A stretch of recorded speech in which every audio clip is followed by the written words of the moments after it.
지난 6일 우리는 튀르키예와 시리아 지역에서 강도 7.8의 지진의 고통을 받았습니다. 영상에 보신 바와 같이 제가 지금까지 파악한 바로는 약 2만 5천 명의 사상자가 있다라고 들었습니다. 그만큼 많은 사람들이 지금도 추위 속에서 구조대가 활동을 벌이고 있지만 한파 때문에 생존할 기미가 사실 불확실하다라고 그렇게 많은 언론들이 얘기를 하고 있습니다. 여러분들도 개인적으로 후원하신 분들도 계실 것이고 기도로 동참하고 계신 분들도 있으리라 생각을 합니다. 터키 사람들이 살면서 이런 큰 지진을 이전에도 경험해 봤지만 설마 지진이 오겠냐, 그렇게 지진에 대해서 안이하게 대처한 면도 없지 않았다, 그런 생각도 해보게 됩니다. 우리의 인생은요, 내가 전혀 예상하지 못했던 이런 지진의 충격과 같은 일들을 직면할 때가 있습니다. 우리가 생각하는 현실의 나와 그리고 내가 바라보는, 내가 소망하는 나와의 그 거리의 간격이 우리는 좁혀지지 않을 때 불안한 마음을 떨칠 수가 없습니다. 여러분, 찰리 채플린이 이런 말을 한번 했습니다. 인생은 멀리서 보면 희극, 가까이에서 보면 비극이다. 저 사람은 참 행복해 보이는 것 같아 보여 가까이 다가가 보면요, 잘 사는 것 같은 집에서도 눈물이 있고 걱정, 근심, 그런 일들이 다 있다는 것입니다. 여러분, 고난은요 누구에게나 있습니다. 그냥 그 고난을 해석하는 우리의 스펙트럼이 건강하면 그것을 충분히 이길 수 있고요, 우리의 영혼의 스펀지가 얇으면 그 충격을 헤어나오지 못해서 우울증이나 공황장애 같은 정신적인 충격에 빠지게 됩니다. 자녀가 여러분 대학을 들어가거나 또 직장에 취업하거나 아니면 직장 생활하다가 해고를 당하거나 또 자녀가 정상적인 정규직이 아닌 비정규직으로 계속 일하고 있는 이런 일련의 일들을 보면서 부모로서 마음이 참 답답할 때가 있습니다. 좀 우리 자녀의 길이 활짝 열렸으면 좋겠는데, 시온의 대로가 되면 좋겠는데, 베스트 웨이가 되면 좋겠는데, 아니면 여러분의 가정에도 어떤 여러 가지 고난의 터널이 있는지 잘 모르겠습니다. 그러나 우리는요, 고난의 동굴이 아니라 고난의 터널임을 여러분들 믿으십니까? 여러분, 하나님은요 우리에게 우연이라는 고난을 허락하지 않습니다. 이 고난을 통하여, 이 풍랑이 나여 더 주님이 원하시는 모습으로 우리를 바꾸길 오늘도 원하고 계십니다. 오늘 바울을 통해서 이 거친 세상에서 실패했던 영혼들이, 때로는 지진과 같은 충격을 빠진 영혼들이 바울이 자신의 인생의 시련을 어떻게 극복했는지를 도전을 통해 우리도 삶의 방향을 정했으면 좋겠습니다.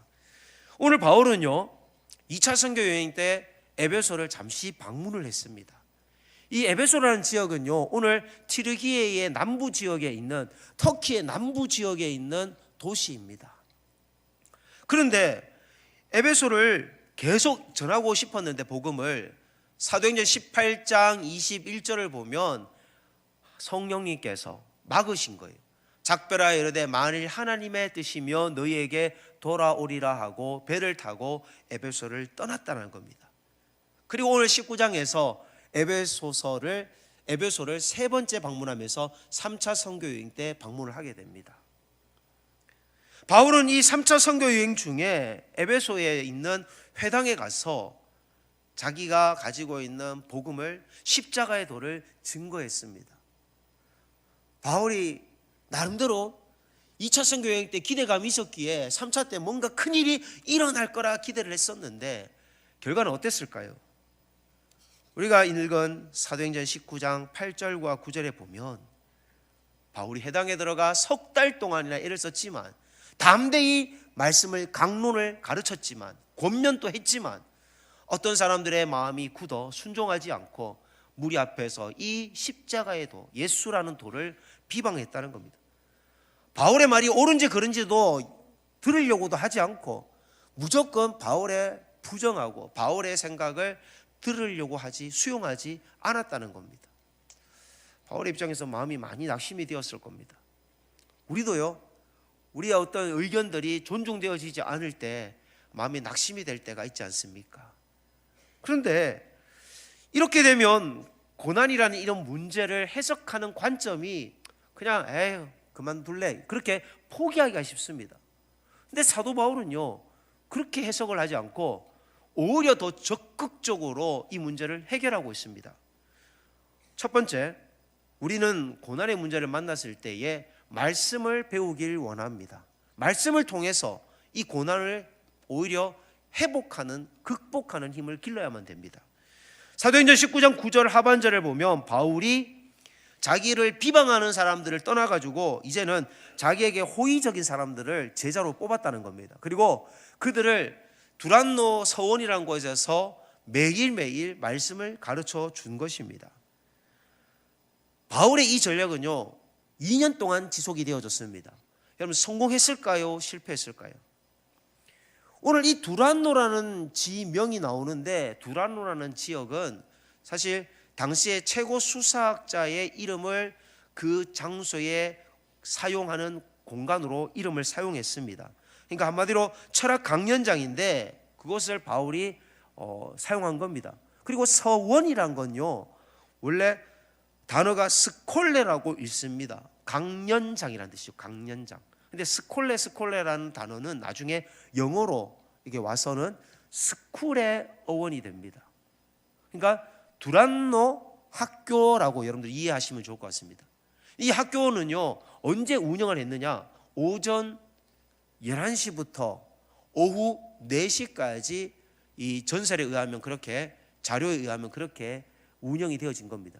왜 그렇게 운영이 되냐면 티르기의 지역은요 터키 지역은 오전 아침 7시부터 아니면 9시부터 이렇게 아침 일찍 사람들이 활동을 해서 해가 떠서 더워지기 전에 일을 끝낸답니다. 그럼 오전 11시에 점심을 먹습니다. 그럼 점심을 먹고 나서 오후 1시에 낮잠을 잔다고 합니다. 그럼 낮잠을 자서 오후 4시까지 일을 안 하는 거예요. 그리고 오후 4시부터 일을 하는 겁니다. 그러니까 두란노 학교라는 이 두란노 서원의 공간이 비어 있으니 바울이 그 시간을 이용해서 자기와 같이 말씀을 배우길 원하는 사람들에게 말씀을 전할 수 있는 좋은 장소였던 겁니다. 그리고 바울도 그리고 제자들도 오후 4시 이후에는요 자신의 생업을 가지고 바울은 텐트 메이커로서 자신의 일을 열심히 했습니다. 그러니까 쉼 없이 놀지 않고 열심히 일을 한 겁니다.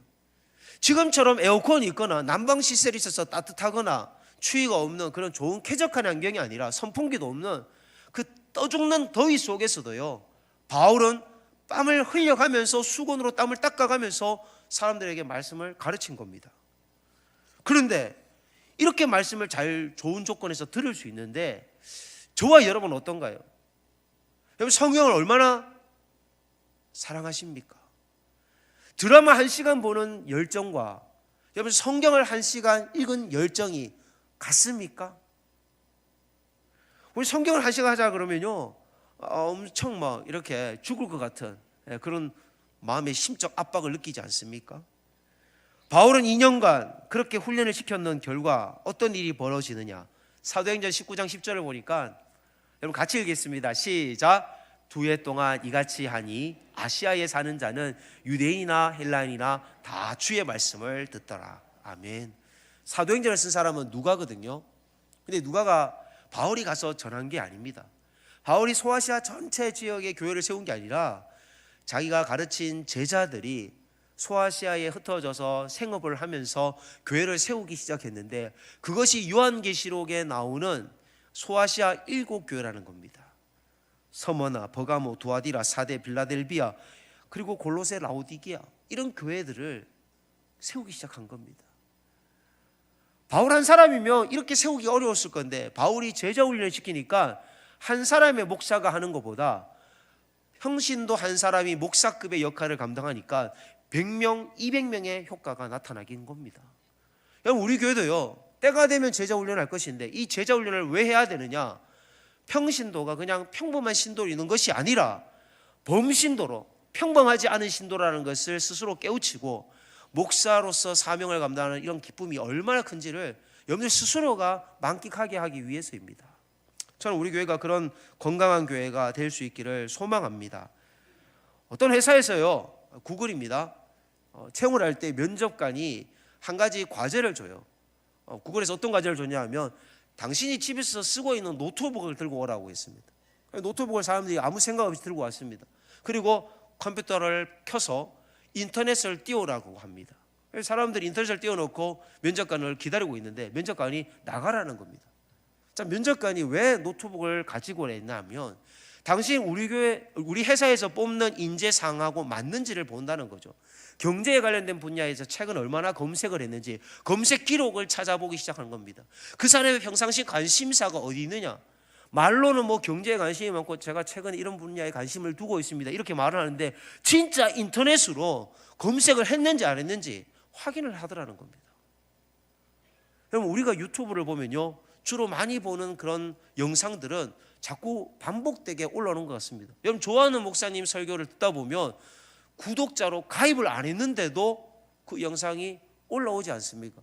그런 원리인 겁니다. 여러분은 무엇에 관심이 많은지 유튜브는 알고 있습니다. 여러분 바울은요 오늘 우리에게 우리가 정말 성경에 대해서 관심이 있느냐 한번 질문하고 있습니다. 이제 3월달이 되면 우리 성도님들을 위한 영적 신앙 성장을 위한 많은 과정들이 생길 겁니다. 지금 공동체 성경기를 따로 오시는 분들도 계시고 참 감사합니다. 그러나 아직도 하지 않은 분들이 있다면 오늘 집에 가기 전에 결단할 수 있기를 축복합니다. 그리고 3월달에 이 성장 프로그램을 기대하셔서 구역 식구들 손잡고 같이 등록하셔서 영적인 성장을 기쁨을 맛볼 수 있기를 축복합니다. 바울은요 오늘 이 자신의 비난받았던 사항을 사실 석 달 동안 수고가 무효로 돌아간 것 그런 느낌이 들었을 겁니다. 그런데 그런 것을 개의치 않고 오히려 더 말씀에 매진하고 그 더운 여름을 싸워가며 추위를 싸워가며 말씀을 전했을 때에 그의 성공적인 목회 사역을 하나님께서 말씀을 통해 이루어 주셨습니다. 우리도요 우리가 성경을 바라보는 스펙트럼이 말씀으로 내 인생을 한번 살아보리라, 내가 말씀대로 한번 순종해 보리라, 말씀이 가는 데까지 가고 말씀이 서라는 곳에 내가 서겠다, 우리가 한번 살아보면요 말씀의 축복을 여러분들이 경험하실 것입니다. 오늘 여러분들 중에 여러분의 생각이 말씀보다 앞섰던 성도님들이 있다면 한번 말씀으로 이번 한 주간 동행하시는 축복이 있기를 예수님의 이름으로 축복합니다. 크리스천에게 필요한 건요 말씀을 체계적으로 잘 배우는 것도 필요합니다. 그러나 두 번째 우리가 바울을 통해서 배울 수 있는 것은 성령을 체험해야 합니다. 한번 따라서 성령을 체험합시다.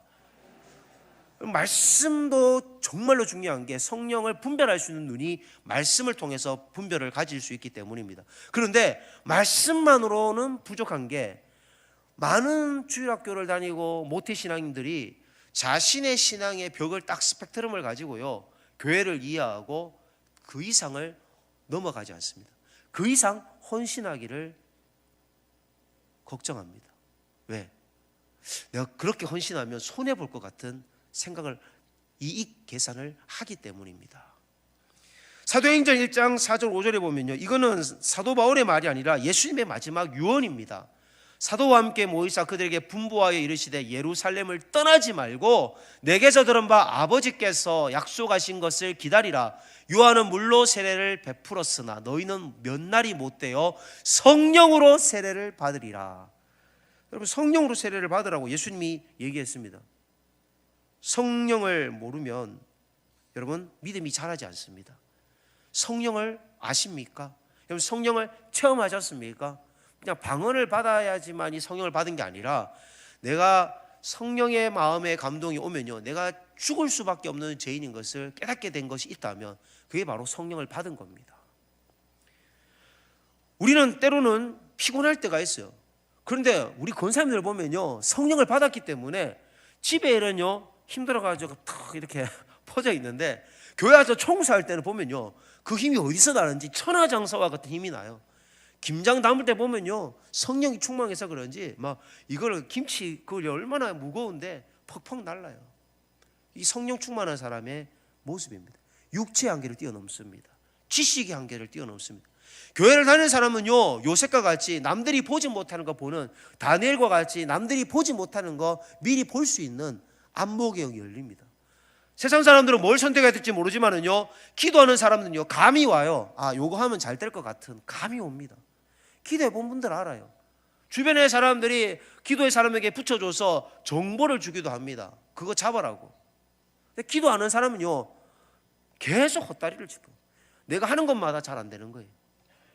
여러분, 자신의 경험이 최고라고 생각하지 마십시오. 여러분의 지식 한계를 뛰어넘어 성령의 능력을 의지해서 한번 살아가는 인생 되시기를 축복합니다. 사도행전 18장 24절 25절에 보면요, 아볼로라는 사람이 나와요. 이 아볼로는 사람은 성경에 능통한 자라고 나옵니다. 여러분, 성경을 1년에 뭐 10번 읽었다, 이게 중요한 게 아니에요. 성령을 모르면, 성경을 읽어도 성령을 모르면 그 성경이 이해가 안 되는 거예요. 왜? 성령의 감동으로 성경이 기록되어졌기 때문에 그냥 성경의 지식을 단편적으로 많이 알아서 믿음이 자라는 것은 아닙니다. 그래서 오늘 아볼로에게 세례를 받았던 사람은요, 예수님을 모르고 세례를 받았어요. 요한의 세례밖에 모릅니다. 사도행전 19장 2절을 보십시오. 바울이 질문합니다. 아볼로의 제자들을 에베소 도시에서 만났어요. 바울이 아볼로 제자들에게 질문을 해요. 이르되 너희가 믿을 때에 성령을 받았느냐? 이르되 아니라 우리는 성령이 계심도 듣지 못하였노라. 3절입니다. 바울이 이르되 그러면 너희가 무슨 세례를 받았느냐? 대답하되 요한의 세례니라. 어쩌면 교회 안에도요, 세례를 받았지만, 직분도 받았지만 성령을 받지 않아. 이게 교회에서 주의 일을 섬기는 기쁨이 얼마나 큰지 그 감격도 없이 그냥 내 열심으로, 또 그냥 일을 하다가 그냥 지치고 피곤하고 그런 마음을 느끼는 분들은 없습니까? 성령으로 일하는 사람은요, 낙심될지라도요, 사방으로 오개쌈을 당하여도요, 낙심하지 않습니다. 왜? 하나님이 해결해 주실 것을 알기 때문입니다. 사도행전 19장 6절을 보십시오. 그래서 바울이 안수를 합니다. 그런데 이 안수라는 건요, 임파테이션이 돼요.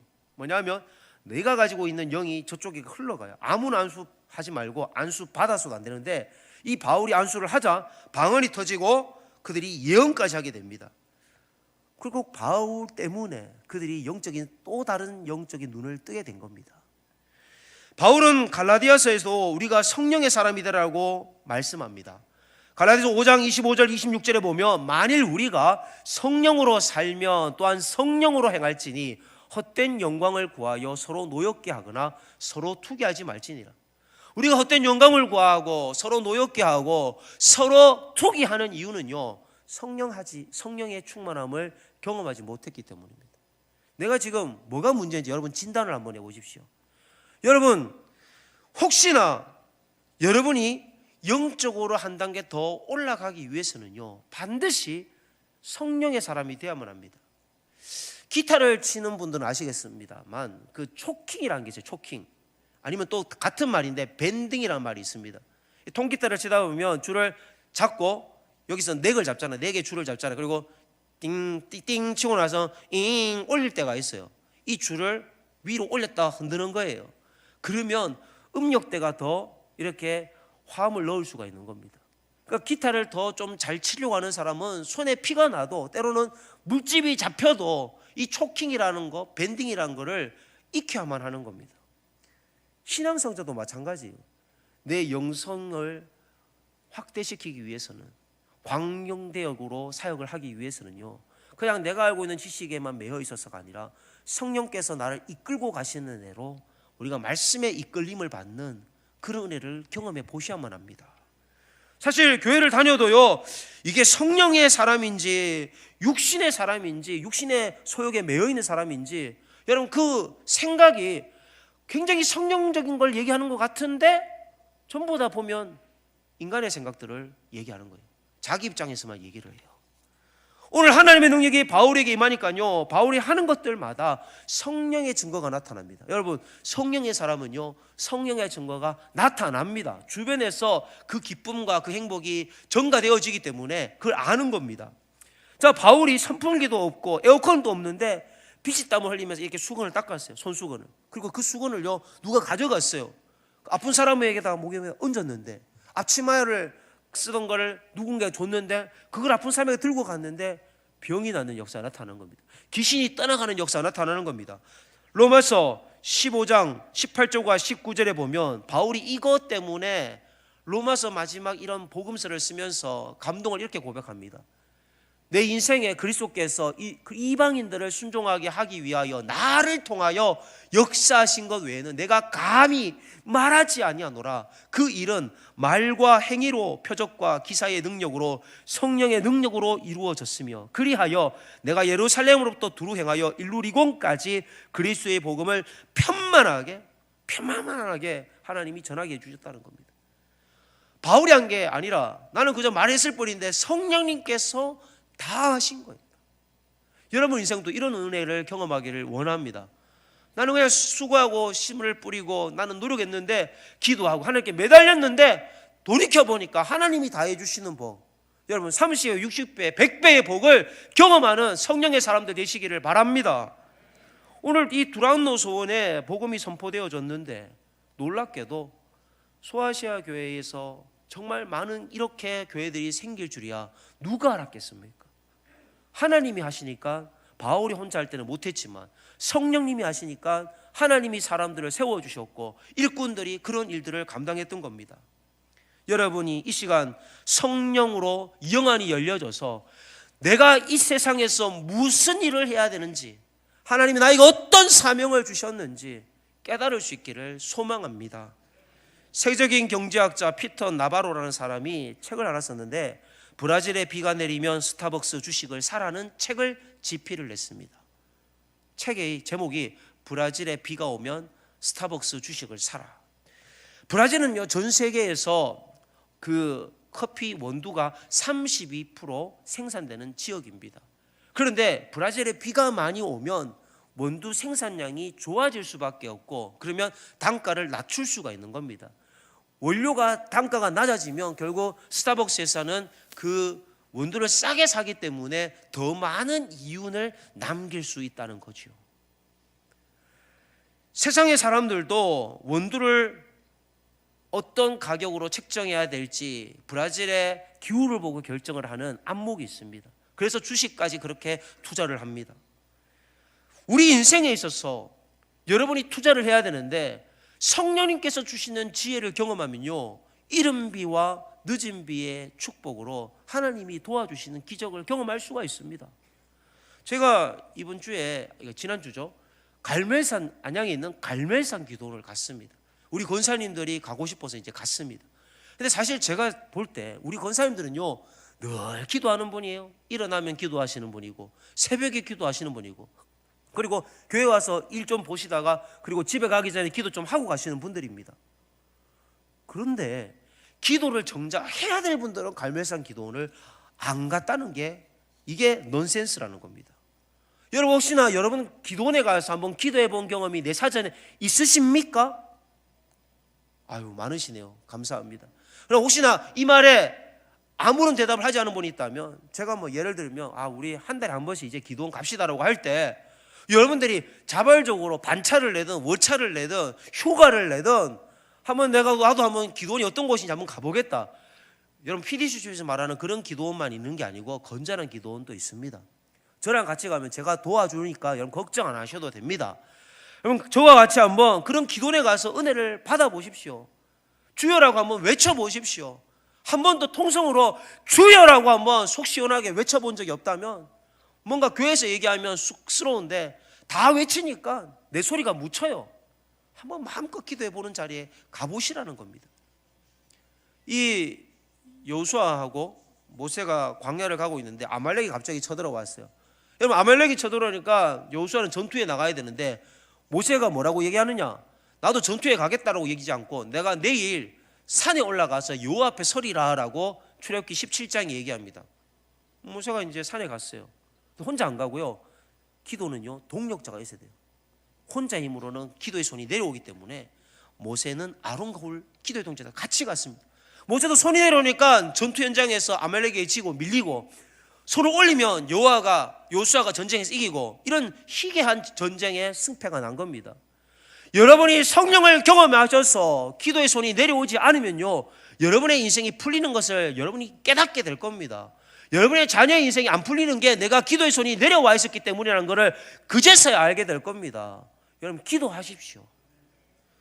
귀신들도요 진짜 배기하고 가짜 배기를 알아요. 오늘 성경에 보면 바울이 진짜인지 가짜인지 분별하는 어떤 사건이 벌어지는데, 바울이 예수님의 이름으로 귀신아 나가라니까 귀신 나가는 거를 그 유대 제사장들 아들 중에 스게의 아들들이 본 겁니다. 자기들도 귀신을 쫓아내는 축기 사역을 하는데 그걸 한번 흉내내서 귀신에게 얘기한 거예요. 근데 귀신이 우습게 여기고, 나는 예수님도 알고 바울도 아는데 너는 도대체 누구냐면서 귀신이 그 사람들에게 올라타 버린 겁니다. 한마디로 귀신 들려버린 거예요. 그러니까 귀신 들리면 이상한 짓을 하잖아요. 그러니까 옷을 벗고 도망을 가버린 겁니다. 이게 소문이 삽시간에 에베소 도시에 퍼진 겁니다. 여러분요, 귀신도 아는데, 성령님도 아시는데 왜 여러분 스스로는 여러분 스스로를 모르고 계십니까? 오늘 정말 복음을 알길 원하신다면, 정말 성령님을 내가 사모한다면 오늘 여러분 하나님 앞에 과감한 결단을 한번 해보십시오. 오늘 에베소 도시에 있는 사람들은 사도행전 19장 19절에 이런 결단을 합니다. 또 마술을 행하던 많은 사람이 그 책을 모아 가지고 와서 모든 사람 앞에서 불사르니 그 책 값을 계산한 즉 은 5만이나 되더라. 여러분, 은하 한 개를 당시에 금액으로 환산을 한다면 여러분 한 드라크마였습니다. 한 드라크마나 은하 한 개는 같은 동일한 금액이었습니다. 그런데 한 드라크마는 당시 얼마였느냐? 한 노동자가 하루 버는 금액입니다. 그리고 요즘 노동자들이 현장에서 공사장에서 일을 하면 전문가면 30만 원, 아니면 준전문가면 20만 원을 받는다고 가정을 해보겠습니다. 자, 그러면 지금 5만입니다. 은 5만. 5만 곱하기 여러분 20만 원을 계산하면 100억이 나옵니다. 100억. 마술책을 가지고 그것을 자신의 생계수단으로 살았던 마술사들이 바울의 기적을 보고 우리가 가진 건 다 가짜고 저게 진짜다, 우리 저거 받아야 된다, 저거 우리도 성령을 받아가지고 사도 바울과 같이 사람들을 고치고 치유하는 그런 신령한 사람이 되어야 된다, 그러면서 마술책이 필요 없다라고 태워버립니다. 여러분, 하나님 앞에 100억을 포기할 수 있습니까? 오늘 성경의 사람들은요 100억을 포기했습니다. 복음을 경험하니까 100억도 아깝지 않은 사람들이 되었습니다. 오늘 여러분의 마음에는 무엇이 가득 차 있습니까? 세상의 재리와 염려로 우리는 수많은 앞으로도 재난을 당합니다. 그러나 그 어려움 속에서도 성령님께서 위로하시는 것을 듣는 성도들은 마음이 정원이지만, 성령님과 무관하게 살아가는 성도들은 마음이 잡초밭일 수밖에 없습니다. 바울이 외쳤던 예수, 바울이 외쳤던 그 성령, 바울이 외쳤던 그 말씀, 우리 안에 얼마나 충만하게 거하십니까? 정신과 의사 칼 메닝거가 말했습니다. 당신에게 일어난 일은 결코 당신의 미래를 결정하지 않는다. 우리에게 있는 어떤 일도 우리의 인생을 좌지우지하지 못합니다. 반대로 오히려 그 일을 대하는 나의 태도가 우리의 미래를 결정합니다. 내가 그 문제를 바라보는 나의 관점이 어떠냐에 따라 우리는 이길 수 있습니다. 지금 여러분의 인생의 시련의 문제가 중요한 게 아니라 그 시련 앞에서 말씀을 대하는 태도, 성령님의 음성을 듣고자 몸부림치는 기도의 태도에 여러분 모든 승패는 달렸습니다. 현재 세계는요 강도 7.8의 지진으로 감기와 같은 몸살을 앓고 있습니다. 그러나 시간이 지나면요 감기는 낫듯이 재난은 복구가 되어지고 또 새롭게 삶을 살아가는 사람들은 있게 됩니다. 어쩌면 우리는요 이런 어렵고 힘든 시세를 살아가면서 이른 비와 늦은 비의 축복으로 날마다 우리에게 성령님께서 공급해 주시는 하나님의 은혜를 우리는 외면하고 있지는 않습니까? 오늘 주님은 나를 내려놓고 성령님의 은혜를 의지하기를 원하고 계십니다. 우리 잘 한번 찬양할 때에 두 손 들고 찬양합니다. 우리가 두 손을 든다는 건요 항복을 한다는 거예요. 내가 주님께 항복합니다. 내가 가지고 있었던 내 계획, 주님 내 생각, 내 방법이 아닌 하나님 말씀의 생각, 성령님께서 인도하시는 대로 매일매일 순종하겠습니다. 이 찬양으로 나가겠습니다.